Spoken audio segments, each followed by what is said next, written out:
விருச்சிகம் ராசி அன்பர்களே, காலபுருஷ தத்துவத்தின் 8ஆம் ராசியான ஆழமான ரகசியங்களையும் அபாரமான மனவலியையும் கொண்டவர்களே, உங்களுடைய வாழ்க்கை ஏன் ஒரு போர்க்களம் போல இருந்ததுன்னு உங்களுக்கு தெரியுமா? ஏன் எப்போதும் போராடித்தான் நீங்கள் ஜெயிக்க வேண்டியது இருக்கிறது என்று எதுவாவது உங்களுக்குள்ள தெரிந்திருக்கா? ஏன் இதெல்லாம் உங்களுடைய வாழ்க்கைக்குள்ள நடந்தது என்பதை ஒன்றன் பின் ஒன்றாக நான் கூறுகிறேன். அதனையும் பார்த்து நீங்கள் தெரிந்து கொள்ளுங்கள். விருச்சிகமே, உங்களுடைய ரணங்களும் மறைக்கப்பட்ட வலிமையும் உங்களுடைய வாழ்க்கைக்குள்ள அதிகமாகவே இருக்கும். ஏன் எப்போதும் உங்களுடைய வாழ்க்கை மட்டும் சவால் நிறைந்ததாக இருக்கிறது என்ற ஒரு கேள்வி உங்களுடைய மனதிற்குள் அதிக முறைகள் ஓடிக்கொண்டே தாங்க இருக்கும். உங்களுடைய ராசிநாதன் செவ்வாய் பகவான். செவ்வாய் என்பது போராட்டத்தின் ஒரு அடையாளமாக எப்போதுமே இருந்து கொண்டே இருக்கும். வாழ்க்கையில் எதையுமே எளிதில் உங்களுக்கு தேடி கொடுக்காது. அதிக முறைகள் நீங்கள் கஷ்டப்பட வேண்டும். ஒருவர் ஒரு முறை அந்த ஒரு செயலை செய்கிறார் என்றால் நீங்கள் 2-3 முறைகள் செய்தால் மட்டுமே தாங்க அந்த ஒரு செயலை உங்களால் அடைய முடியும். இதுதான் செவ்வாய் பகவானின் ஒரு போராட்டத்திற்கான ஒரு நிகழ்வாக உங்களுடைய வாழ்க்கைக்குள்ளே இருக்கும். உங்களுடைய வாழ்க்கை ஏன் சவாலாக இருக்கிறது என்றால், நீங்கள் ஒரு பீனிக்ஸ் பறவை போன்றவர்கள்.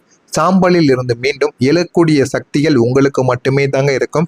அதனால் மட்டுமே நீங்க வாழ்க்கையில செய்யக்கூடிய ஒவ்வொரு நிகழ்வுகளுக்கும் நீங்கள் உங்களுடைய வாழ்க்கையில பல நிகழ்வுகளை நீங்க கடந்து கொண்டே தாங்க இருப்பீங்க. எதுவும் வெளியில் தெரியாம இருக்கக்கூடிய உங்களுடைய வாழ்க்கையில இனிமே வரக்கூடிய நாட்களில் நீங்கள் எல்லாத்தையும் புரிந்து கொள்ளவும் ஆரம்பிப்பீங்க.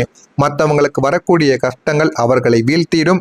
ஆனால் உங்களுக்கு வரக்கூடிய கஷ்டங்கள் உங்களை ஒரு இரும்பு மனிதராக மாற்றுவதற்காக மட்டுமே தாங்க இருக்கும். அதனால தான் நீங்க வாழ்க்கையில எப்பொழுதுமே எது செய்தாலும் அதில் உங்களுக்கு கஷ்டங்கள் மட்டுமே தான் நிறைந்திருக்கும். ஆனால் ஆரம்பத்தில் எதுவுமே உங்களுடைய வாழ்க்கையில தெரியாது. போக போகத்தான் உங்களுடைய வாழ்க்கையில எல்லாத்தையும் நீங்க புரிந்து கொள்ள ஆரம்பிப்பீங்க. ஏன் இதெல்லாம் நடக்கிறது, எதற்காக இதெல்லாம் நடக்கிறது என்று எல்லாத்தையும் நீங்கள் தெரிந்து புரிந்து கொண்டும் அதனை பற்றும் நீங்கள் இருந்து கொண்டே தாங்க இருப்பீங்க. இதெல்லாம் உங்களுடைய வாழ்க்கைக்குள்ள நிச்சயமா உங்களுக்குள்ள நிறைய பாடங்களை கற்றுக் கொடுத்திருக்கும். உங்களுடைய வாழ்க்கையில கஷ்டங்களுக்கு உண்மையான காரணங்கள் என்ன தெரியுமா? உங்களுடைய கஷ்டங்களுக்கு உண்மையான காரணங்கள் உங்களுடைய எதிரிகள் மட்டும் கிடையாதுங்க. உங்களுடைய அதிகமாக உணர்ச்சி வசப்படக்கூடிய குணங்களும் மட்டுமே தாங்க. நீங்க அதிகமாக உணர்ச்சி வசப்படுவீங்க. அதனாலேயே உங்களுடைய வாழ்க்கையில அதிகமாக நீங்க காயப்பட்டிருப்பீங்க. ஆனால் அது எதுவுமே உங்களுக்கு வெளியில் தெரியவே தெரியாது. எல்லாத்தையும் நீங்க மனதிற்குள்ள மட்டுமே தாங்க வைத்து வாழ்ந்து கொண்டிருப்பீங்க. நீங்க அதிகமாக உணர்ச்சி வசப்பட்டு கோவப்படுவது, உணர்ச்சி வசப்பட்டு ஏதாவது ஒரு செயல்களை செய்வது, ஏதாவது ஒரு முடிவுகளை எடுப்பது என்று நீங்கள் தேவையில்லாத செயல்களை இப்படி செய்யும் பொழுது அது உங்களுடைய வாழ்க்கையில ஏகப்பட்ட மாற்றங்களை உங்களுக்குள்ள நிச்சயமா தேடி கொடுத்திருக்கும். ஆனா அது எதுவுமே உங்களுக்கு ஆரம்பத்துல தெரிந்திருக்காது. எல்லாமே உங்களுடைய வாழ்க்கையில போக போகத்தான் உங்களுக்குள்ள நிறைய விஷயங்களை உங்களுக்குள்ள தேடி கொடுத்திருக்கும். நீங்க ஒருத்தவங்களை நம்பினால் ஆழமாக நம்பி விடுவீங்க, வெறுத்தால் ஆழமாகவும் வெறுத்து விடுவீங்க. அதனால உங்களுடைய வாழ்க்கையில எதை செய்தாலும் நீங்கள் அதனை கடினமாக செய்யக்கூடிய ஒரு நபராக இருப்பீங்க. அதனாலேயே உங்களுடைய வாழ்க்கையில இந்த தீவிரத்தன்மை தான் உங்களுடைய நிம்மதியை குலைத்திருக்கும். வாழ்க்கையில அடுத்து என்ன பண்ணணும், என்ன பண்ணக்கூடாது என்று ஒரு தெளிவும் இல்லாமல் உங்களுடைய வாழ்க்கை ஒரு கேள்விக்குறியாக போனதற்கும் இதுதான் மிகப்பெரிய ஒரு காரணமாகவும் இருந்திருக்கும். இது உங்களுடைய நிம்மதியையும் நிச்சயமா அழிக்கவும் செஞ்சிருக்கும். உங்களுடைய ராசி 8ஆம் இடம் என்பதால் தேவையற்ற வதந்திகளும் மறைமுகமான எதிர்ப்புகளும் உங்களுடைய கஷ்டங்களுக்கு ஒரு முக்கிய காரணமாகவே அமைந்திருக்கும். ஆனால் இதெல்லாம் ஏன் நடந்தது, எதற்காக நடந்தது என்று ஒன்றுமே உங்களுக்கு தெரியாது. ஆனால் போக போக உங்களுடைய வாழ்க்கையில எல்லாத்தையும் நீங்க புரிந்து கொள்ள ஆரம்பிப்பீங்க. இதெல்லாம் ஏன், எதற்காக, எல்லாம் நம்மளுடைய வாழ்க்கையில் எதனால உருவானது என்று எல்லாத்தையும் புரிந்து அதன்படியும் நீங்கள் நடந்து கொள்ளவும் ஆரம்பிப்பீங்க. ஏன் தெரியுமா? முதலில் தோற்று நீங்க கடைசியில செவித்து நிற்பீங்க. விருச்சிகம் என்பது ஆழமான ஒரு நீர் ராசி. ஒரு முத்து கிடைக்க வேண்டும் என்றால் கடலின் ஆழத்திற்கு சென்றால்தான் அது சென்றுதான் ஆக வேண்டும். அது போலத்தான் உங்களுடைய வாழ்க்கையிலும் ஆரம்பத்தில் தடைகள் வருவது உங்களை தகுதிப்படுத்துவதற்காகத்தான். நீங்கள் முதலில் செவித்தால் அந்த ஒரு வெற்றி உலகமானது மதித்து விடாது. அதனாலேயே மட்டுமே தாங்க உங்களுடைய வாழ்க்கையில பல முறைகள் நீங்க தோத்து கொண்டே இருப்பீங்க. பல முறைகள் தோத்தால் உங்களுக்குன்னு சில பாடங்கள் கிடைக்கும், சில அனுபவங்கள் உங்களுடைய வாழ்க்கையில உங்களுக்குன்னு நிச்சயமா கிடைக்க ஆரம்பிக்கும். அடுத்து என்ன பண்ணணும், என்ன பண்ணக்கூடாது என்பதை நீங்கள் முழுமைக்கும் தெரிந்து கொள்ளவும் ஆரம்பிப்பீங்க. அதை நீங்க தெரிந்து கொண்டால் மட்டுமே தாங்க வாழ்க்கையில உங்களுக்குன்னு எல்லாமே கிடைக்க முடியும் என்பதை நீங்கள் புரிந்து கொள்ள ஆரம்பிப்பீங்க. ஆனா நீங்க எல்லாம் முடிந்து விட்டது என்று மற்றவர்கள் நினைக்கும் பொழுது மீண்டும் நீங்கள் செவிக்கும் போது அந்த ஒரு வெற்றி வரலாற்றில் எழுதப்படும். அது போலத்தான் உங்களுடைய வாழ்க்கையில நீங்க பண்ணக்கூடிய சின்ன சின்ன விஷயங்களும் சின்ன சின்ன வெற்றிகளும் உங்களுடைய வாழ்க்கையில அனைவராலுமே மதிக்கப்படக்கூடிய சில விஷயங்களாக மாறியிருக்கும். நீங்க லாஸ்ட் மினிட்ல போய் வெற்றி பெறுவீங்க. யாருமே எதிர்பார்க்காத ஒரு வெற்றியாக அது உங்களுடைய வாழ்க்கைக்குள்ள இருக்கும். அது எல்லாத்தையும் ஆச்சரியப்பட வைக்கக்கூடிய விதத்தில் நிச்சயமா மாறவும் செய்யும். இந்த மாதிரியான சில நிகழ்வுகளும் உங்களுக்குள்ளே நடந்திருக்கா இல்லையா என்பதை என்பதை கமாண்ட் வாயிலாக நீங்கள் நிச்சயமாக கூற வேண்டும். இதனை கூறினால் மட்டுமே தாங்க உங்களுடைய வாழ்க்கையில் உங்களுக்குன்னு எல்லாமே கிடைக்கவும் ஆரம்பிக்கும். இதுபோல் வரக்கூடிய இந்த ஒரு தேதிக்கு பிறகு உங்களுடைய வாழ்க்கையில் நல்ல ஒரு மாற்றங்கள் என்பது நிச்சயமாக நடக்க ஆரம்பிக்கும். நான் இதுவரை கூறியது உங்களுடைய வாழ்க்கையில் நடந்திருக்கா இல்லையா என்பதை கமாண்ட் வாயிலாக கூறுங்கள். இனிமேல் வரக்கூடிய நாட்களில் உங்களுடைய வாழ்க்கை எந்த அளவுக்கு வெற்றி பெறும், எந்த அளவுக்கு உங்களுடைய வாழ்க்கை மாற்றப்படும் என்பதை அறிந்து கொள்ள மறக்காமல் நம்முடைய சேனலை மட்டும் சப்ஸ்கிரைப் செய்து வைத்துக் கொள்ளுங்கள். ஆனால் இனிமேல் உங்களுடைய வாழ்க்கையில் நல்லது நடக்கும். ஆனால் அந்த நல்லது நடக்க வேண்டும் என்றால் சில பரிகாரங்களை நீங்கள் செய்யணும். அதையும் இந்த ஒரு வீடியோவில் நான் முழுமைக்கும் கூறுகிறேன். அதையும் ஸ்கிப் பண்ணாமல் பார்த்து தெரிந்து கொள்ளுங்கள். இனி உங்களுடைய கஷ்டங்களுக்கு முற்றுப்புள்ளி வைக்கக்கூடிய காலங்கள் வந்துவிட்டது. வரக்கூடிய இந்த ஒரு தேதி முதல் கிரகங்களின் சஞ்சாரங்கள் உங்களுடைய ராசிக்கு மாபெரும் கர்ம விமோசனத்தை உங்களுக்குள்ள தரப்போகிறது. அதனையும் நீங்கள் பெற்றுக்கொள்ளுங்கள். அதுவும் உங்களுடைய வாழ்க்கை போதுமான அளவுக்கு உங்களுக்குள்ள வெற்றியையும் தேடி கொடுக்கும்.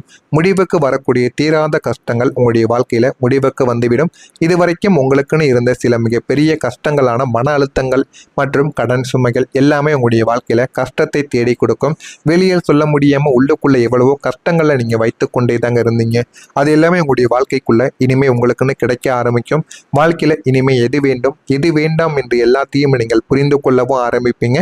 குருவின் அருளாலும் சனி பகவானின் மாற்றத்தாலும் பணப்புழக்கங்கள் உங்களுடைய வாழ்க்கையில இனிமே சரளமாக கிடைக்க ஆரம்பிக்கும். வாழ்க்கையில எது வேண்டுமானாலும் உங்களுடைய வாழ்க்கையில இனிமே கிடைத்து வாழ்க்கையில நல்ல ஒரு நிலைமைக்கும் நீங்க நிச்சயமா போகவும் ஆரம்பிப்பீங்க.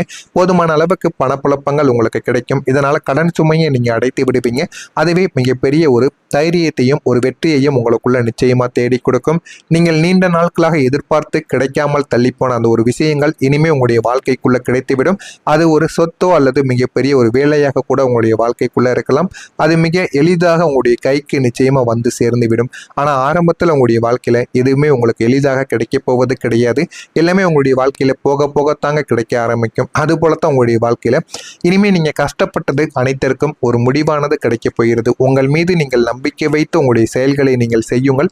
உங்களுடைய வாழ்க்கையில எல்லாமே நல்லதாகவே தாங்க நடக்கும். ஆனா உங்கள் மீது உங்களுக்கு நம்பிக்கை வேண்டும். உங்கள் மீது உங்களுக்கு நம்பிக்கை இருந்தால்தான் எல்லாமே உங்களுடைய வாழ்க்கைக்குள்ள கிடைக்கும். அதனை முதல்ல நீங்க புரிந்து கொள்ள வேண்டும். ஆனா உங்களுடைய வாழ்க்கையில நல்லது நடக்க வேண்டும் என்றால் தானாகவே நடக்காது. நீங்கள் ஒரு எளிதான ஒரு பரிகாரத்தையும் செய்ய வேண்டும். விருச்சிகம் ராசிக்காரர்களாகிய நீங்கள் இந்த ஒரு பரிகாரத்தை எந்தவித காசும் பணமும் எந்த ஒரு பொருளும் வாங்காமல் வீட்டில் இருக்கக்கூடிய பொருட்களை வைத்து மட்டும் இதனை நீங்கள் செய்து பாருங்கள். இது உங்களுடைய வாழ்க்கையில நிறைய ஒரு மாற்றங்களை நிச்சயமா தேடி கொடுக்கும். நீங்க எதிர்பார்த்த சில விஷயங்களையும் உங்களுக்குள்ள உருவாக்கி கொடுக்கும். இதுதான் அந்த ஒரு பரிகாரம். சிவப்பு நிற பேனா இருந்தால் மிகவும் நல்லது. இல்லை என்பவர்கள் புழு நிறத்தையோ கருப்பு நிறத்தையோ எடுத்துக்கொள்ளுங்கள். ஒரே ஒரு வெள்ளை நிற காகிதத்தையும் எடுத்துக்கொள்ளுங்கள். அந்த ஒரு காகிதத்துல என்னை எதிர்த்த சக்திகள் அனைத்தும் விலகி பாதுகாப்பும் வெற்றியும் கிடைக்கட்டும் என்று 27 முறைகள் நீங்கள் அதனை எழுத வேண்டும். ஒன்றன் பின் ஒன்றாக என்று 27 முறைகள் அதனை நீங்கள் எழுதி கொள்ளுங்கள். என்ன எழுத வேண்டும் என்றால், என்னை எதிர்த்த சக்திகள் அனைத்தும் விலகி பாதுகாப்பும் வெற்றியும் எனக்கு கிடைக்கட்டும் என்று இதனை மட்டும் நீங்கள் எழுதினால் போதும். நீங்கள் உங்களுடைய அதிபதியாக இருப்பது செவ்வாய் பகவான். இதனை நீங்கள் 27 முறைகள் எழுதி வைத்து முருகப்பெருமானுக்கு அல்லது கால பைரவருக்கு முன்பு வைத்து நீங்கள் தீபத்தை ஏற்ற வேண்டும். நீங்க எழுதி வைத்த இந்த 27 முறைகளை வீட்டில் வைத்து பூஜை செய்து விடுங்கள். தீபங்களை எல்லாம் ஏற்றிவிட்டு உங்களுடைய மனதிற்குள் என்ன வேண்டுதல்கள் இருக்கிறதோ அந்த ஒரு வேண்டுதல்களையும் நீங்கள் வீட்டில் வைத்து கும்பிட்டு அந்த ஒரு பேப்பரை 4 பக்கமும் நன்றாக மடித்து கொள்ளுங்கள். மடித்து அதற்கு பிறகு முருகன் கோவிலோ அல்லது பைரவர் கோவிலுக்கோ அருகில் எந்த கோவில் இருக்கிறதோ அந்த ஒரு கோவிலுக்கு போய் கொள்ளுங்கள். அந்த ஒரு கோவிலுக்கு போய்விட்டு இதனை நீங்கள் செவ்வாய்க்கிழமை நாட்களில் செய்யலாம். கோவிலுக்கு போய்விட்டு 2 தீபங்களையோ இல்லைனா ஒரு தீபங்களையோ நீங்கள் தெய்வத்திற்கு முன்பு ஏற்றி கொள்ளுங்கள்.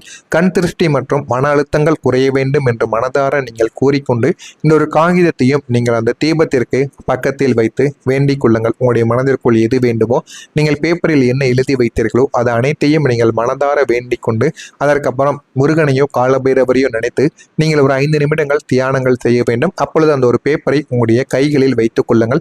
உள்ளங்கைகளில் வைத்து நன்றாக இறுக்கி பிடித்து கொண்டு தியானம் செய்துவிட்டு போகும் பொழுது அந்த ஒரு பேப்பரை அருகில் இருக்கக்கூடிய உண்டியலில் நீங்கள் போட்டுவிட்டு முருகப்பெருமான மனதார வணங்கி கொண்டு நீங்க போங்க. நீங்க நினைத்தது நிச்சயமா உங்களுடைய வாழ்க்கைக்குள்ள கிடைக்கும். போதுமான அளவுக்கு இது உங்களுடைய வாழ்க்கையில நல்ல ஒரு மாற்றத்தையும் உங்களுக்குள்ள நிச்சயமா தேடியும் கொடுக்குங்க. ஆனா நீங்க அந்த ஒரு பரிகாரத்தை செய்யும் பொழுது உங்களுடைய வாழ்க்கையில ஒரு புதிய மனிதரும் ஒரு எழுச்சியும் உங்களுடைய வாழ்க்கைக்குள்ள கிடைக்க ஆரம்பிக்கும். நீங்க கீழிருந்து மேல் நோக்கி செல்ல ஒரு புதிய மனிதர் உங்களுக்கு பாலமாக இருப்பாருங்க. அவர் உங்களை விட அறிவுபூர்வமா சிந்திக்கக்கூடிய ஒரு நபராக மாறி இருப்பார். குறிப்பா ஒரு நண்பர் அல்லது தொழில்முறை வழிகாட்டி மூலமாக உங்களுக்கு ஒரு பெரிய ஒரு வாய்ப்பானது உங்களுக்குள்ள தேடி வந்துவிடும். அதன் வழியாக நீங்கள் உங்களுடைய பொருளாதார நிலையை சிகரத்திற்கு எடுத்து செல்வீங்க. உங்களுடைய வாழ்க்கையை மாற்ற போகிற 5 முக்கியமான ரகசியங்கள் இனிமே உங்களுடைய வாழ்க்கைக்குள்ள நடக்கவும் ஆரம்பிக்கும். ஒன்று, மறைமுக செயல்பாடு உங்களுக்குள்ள கிடைக்கும். உங்களுடைய திட்டங்கள் நிறைவேறும் வரை யாரிடமும் நீங்கள் சொல்லாதீர்கள். உங்களுடைய மௌனமே உங்களுடைய மிகப்பெரிய ஒரு ஆயுதமாகவும் மாற்றப்படும். இரண்டாவதாக, பழிவாங்கக்கூடிய குணத்தை நீங்கள் தவிர்க்க வேண்டும். உங்களை வீழ்த்தியவர்கள் காலம் பார்த்து கொள்ளும். நீங்கள் உங்களுடைய வளர்ச்சியில் மட்டும் கவனத்தை செலுத்திவிடுங்கள். இதுவே இந்த ஒரு பரிகாரத்தின் மிகப்பெரிய ஒரு சக்தியாக உங்களுக்கு மாறிவிடும். ஆழமான உள்ளுணர்வு. உங்களுடைய மனசாட்சி சொல்வதை கேளுங்கள். வரக்கூடிய இந்த ஒரு தேதி முதல் உங்களுடைய உள்ளுணர்வு உங்களுடைய வலிமையான ஒரு நபராக மாற்றும். அதனால மனசாட்சி சொல்வதை கேட்டு நல்லதை மட்டுமே செய்யுங்கள். நிதி மேலாண்மையில உங்களுக்கு நல்லது நடக்கும். வரக்கூடிய வருமானத்தை ஆடம்பரத்திற்கு செலவு செய்யாமல் முதலீடாக மாற்றுங்கள். உங்களுடைய சேமிப்பாக மாற்றுங்கள். இது உங்களுடைய எதிர்காலத்தை உங்களுக்கு காத்து நிற்கும். ஆன்மீக பலமும் உங்களுக்குள்ள நிச்சயமாக தேடி வந்துவிடும். குலதெய்வ வழிபாடு அல்லது தியானம் உங்களுடைய மனக்குழப்பத்தை போக்கி தெளிவான ஒரு முடிவையும் உங்களுக்குள்ள எடுக்க வைக்க உதவும். அதனால முடிந்த அளவுக்கு நீங்க என்ன செய்ய வேண்டுமோ அதனை மட்டும் செய்யுங்கள். உங்களுடைய வாழ்க்கையில் இது நல்ல ஒரு பலன்களை நிச்சயமா உங்களுக்குன்னு தேடி கொடுக்கும். இதெல்லாமே உங்களுடைய வாழ்க்கையில ஆரம்பத்தில் கிடைப்பது கிடையாது, பொறுமையாகத்தான் கிடைக்கும். ஆனால் இது நீண்ட நாட்கள் உங்களுடைய வாழ்க்கையில நல்லதை தேடி கொடுக்கும். இதனை மட்டும் நீங்க செய்து பாருங்க. உங்களுடைய வாழ்க்கையில நல்லதுக்கு மேல நல்லது நிச்சயமா நடக்க ஆரம்பிக்கும். ஏதேனும் கேள்விகள் இருந்தால் அதனையும் கேளுங்கள். நான் அதற்கும் உங்களுக்கு பதிலை கொடுக்கிறேன். நன்றி. வீட்டில் வைத்து பூஜை செய்து விடுங்கள். தீபங்களை எல்லாம் ஏற்றிவிட்டு உங்களுடைய மனதிற்குள் என்ன வேண்டுதல்கள் இருக்கிறதோ அந்த ஒரு வேண்டுதல்களையும் நீங்கள் வீட்டில் வைத்து கும்பிட்டு அந்த ஒரு பேப்பரை 4 பக்கமும் நன்றாக மடித்து கொள்ளுங்கள். மடித்து அதற்கு பிறகு முருகன் கோவிலோ அல்லது பைரவர் கோவிலுக்கோ அருகில் எந்த கோவில் இருக்கிறதோ அந்த ஒரு கோவிலுக்கு போய் கொள்ளுங்கள். அந்த ஒரு கோவிலுக்கு போய்விட்டு இதனை நீங்கள் செவ்வாய்க்கிழமை நாட்களில் செய்யலாம். கோவிலுக்கு போய்விட்டு 2 தீபங்களையோ இல்லைன்னா ஒரு தீபங்களையோ நீங்கள் தெய்வத்திற்கு முன்பு ஏற்றி கொள்ளுங்கள். கண் திருஷ்டி மற்றும் மன அழுத்தங்கள் குறைய வேண்டும் என்று மனதார நீங்கள் கூறிக்கொண்டு இந்த ஒரு காகிதத்தையும் நீங்கள் அந்த தீபத்திற்கு பக்கத்தில் வைத்து வேண்டிக் கொள்ளுங்கள். உங்களுடைய மனதிற்குள் எது வேண்டுமோ நீங்கள் பேப்பரில் என்ன எழுதி வைத்தீர்களோ அது அனைத்தையும் நீங்கள் மனதார வேண்டிக் கொண்டு அதற்கப்புறம் முருகனையோ காலபைரவரையோ நினைத்து நீங்கள் ஒரு 5 நிமிடங்கள் தியானங்கள் செய்ய வேண்டும். அப்பொழுது அந்த ஒரு பேப்பரை உங்களுடைய கைகளில் வைத்துக் கொள்ளுங்கள். உள்ளங்கைகளில் வைத்து நன்றாக இறுக்கி பிடித்து கொண்டு தியானம் செய்துவிட்டு போகும் பொழுது அந்த ஒரு பேப்பரை அருகில் இருக்கக்கூடிய உண்டியலில் நீங்கள் போட்டுவிட்டு முருகப்பெருமான மனதார வணங்கி கொண்டு நீங்க போங்க. நீங்க நினைத்தது நிச்சயமா உங்களுடைய வாழ்க்கைக்குள்ள கிடைக்கும். போதுமான அளவுக்கு இது உங்களுடைய வாழ்க்கையில நல்ல